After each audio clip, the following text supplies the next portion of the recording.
Hello, this is a STEARsoft tutorial for teachers wishing to use the STEARsoft app with a cloud server.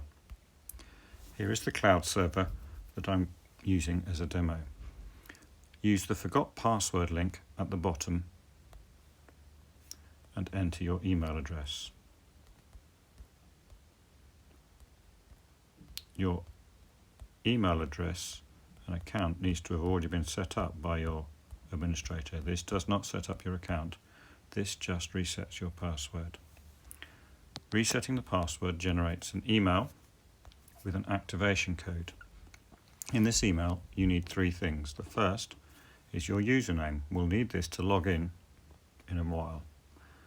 But before that, I need my activation code, so I'm going to copy that. And then the third thing is I need the link to enter that. So that's this link here.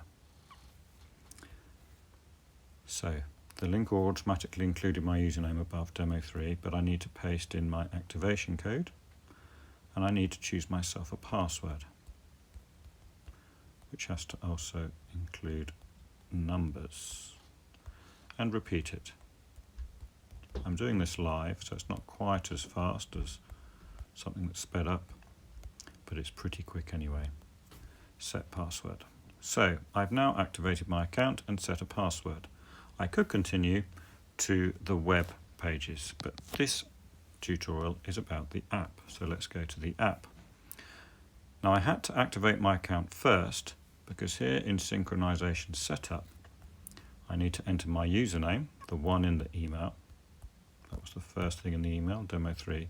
But I also need my password, and I had to activate my account to give myself a password that I can put in here.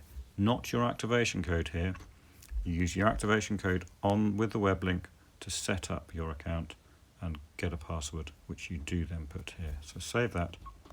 The other thing I need to do is put the web address for the cloud server. So that is demo2.stearsoft.co.uk and save that and synchronize. So for security, I need to enter a second factor, which is this one here, 461616.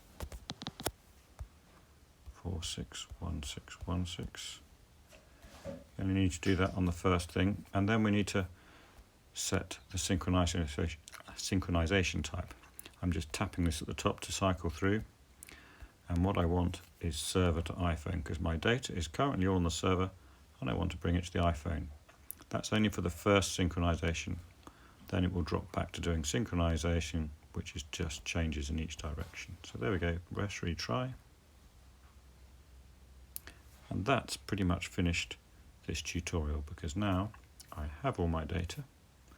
I can start taking the register, except that's for Monday, so I'm going to undo that. And I'm ready to go. Hopefully that was useful and gets you up and running. Thank you for listening.